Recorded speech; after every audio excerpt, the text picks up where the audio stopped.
Okay, so I'm going to take you through a little routine that will help you be familiar with hinging at your hip.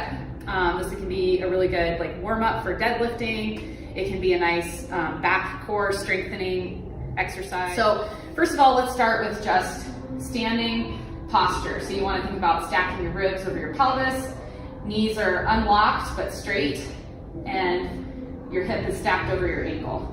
Okay, so from here, what I want you to do is kind of monitor your posture with one hand in front. So take a thumb and kind of put it right at the base of your rib cage and a pinky down near your belly button. So you'll feel if you arch your back, your hand spreads out. Okay, and likewise, if you crunch forward, your hand spreads together. So that kind of monitors your front side core, and then you're going to take your hand and put it on your back. So you're going to take your two fingers and put it right above your tailbone, and your thumb you're going to put right on one of your vertebrae. So just find the vertebrae, find the spine, and kind of anchor it all down. So you should kind of feel where your hands are. And then the idea here is as you bend forward, you want to bend from here. So that's your hip joint, that's your access point. You want this all to stay stable. So finding stacked position and then bending from the waist. I can feel right away one thing that wants to happen is I want to bend from my back. And when that happens, I can feel my hands start to spread away from each other and the front side hand starts to come together. So as I do that and I feel those happening, I make little micro adjustments.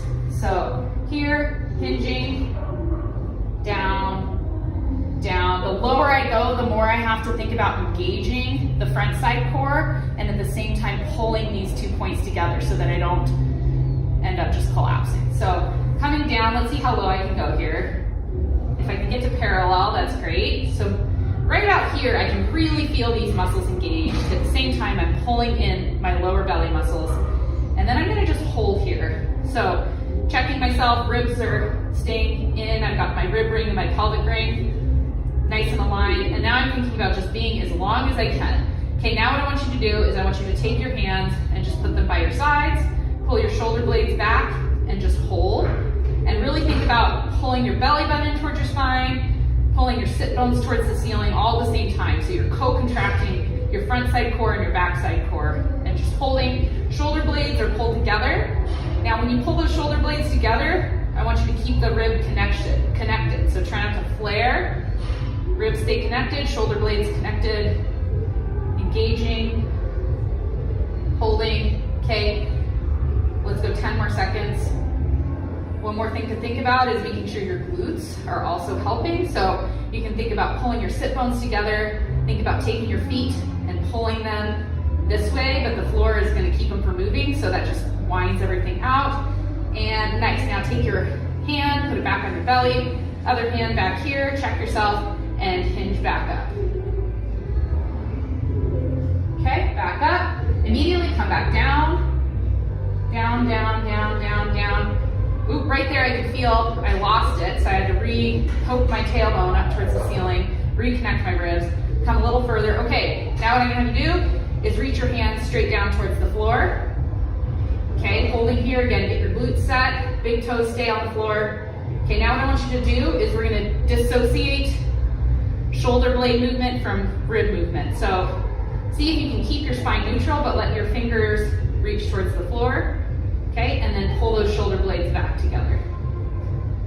Okay, hands should stay down, reaching towards the floor. A lot of times when people pull together, they end up using their lats. So just a direct connection. Keep the core engaged. Down, let's go 5 more.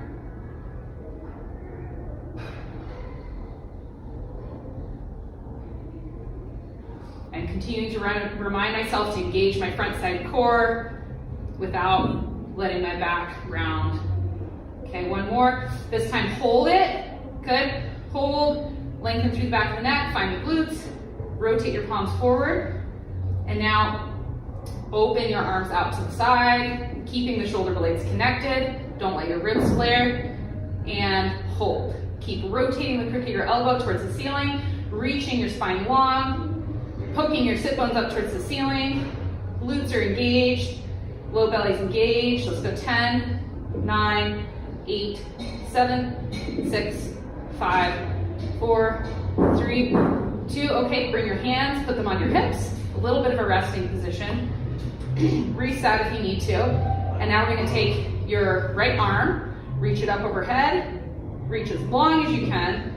Take your left hand up overhead, reach as long as you can. Your back, low back muscles should be burning. You're still reaching up towards the ceiling. Mine are burning. Good. Glutes are engaged.